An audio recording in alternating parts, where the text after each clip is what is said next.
operasi-operasi kotor lainnya seperti operasi kecelakaan, maka dokter ini akan menggunakan jenis benang yang tidak bisa diserap. Untuk kasus-kasus seperti ini biasanya dokter akan menggunakan benang yang berwarna biru atau mungkin jenis benang yang berwarna hitam.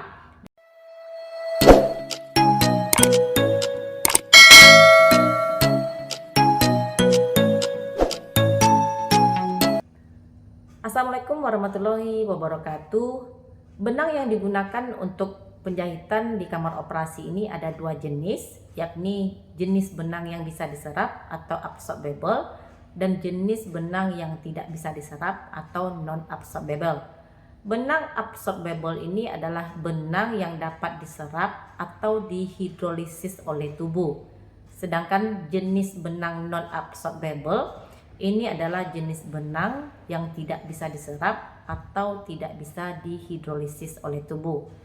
Pada umumnya jika luka operasi tersebut tergolong luka operasi bersih, misalnya adanya pengangkatan tumor pada daerah tangan seperti ganglion atau mungkin pengangkatan lipoma atau pengangkatan tumor pada daerah payudara, adanya fibroadenoma mamae, maka akan menggunakan jenis benang yang diserap atau yang bisa dihidrolisis oleh tubuh, sehingga kosmetiknya ini akan dapat tercapai, apalagi jika luka yang dijahit berada pada daerah wajah.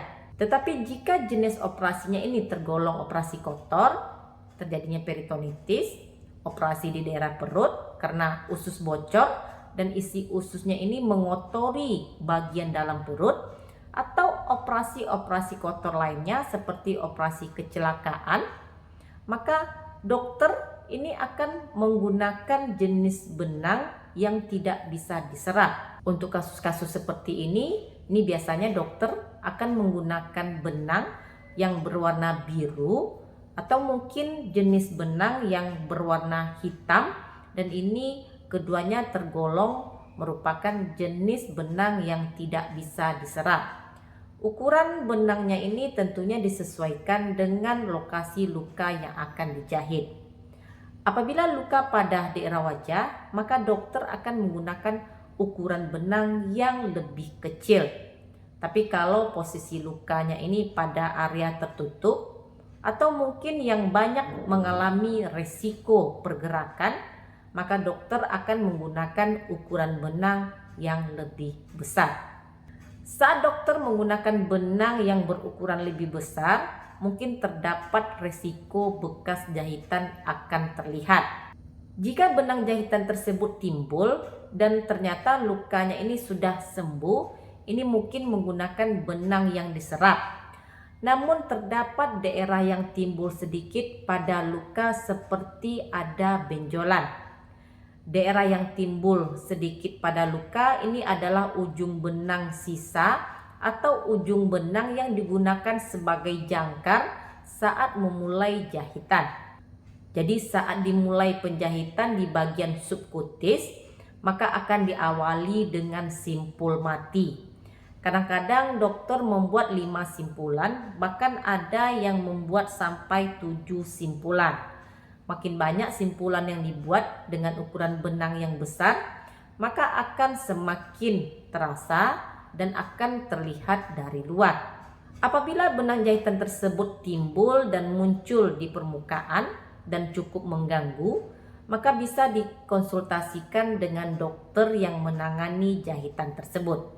Namun sebenarnya benang jahitan yang timbul ini tidak memiliki masalah dalam kesehatan, namun akan sedikit mengganggu, dan untuk estetika benang tersebut akan sedikit menonjol, tapi lama-kelamaan benang ini akan diserap oleh tubuh.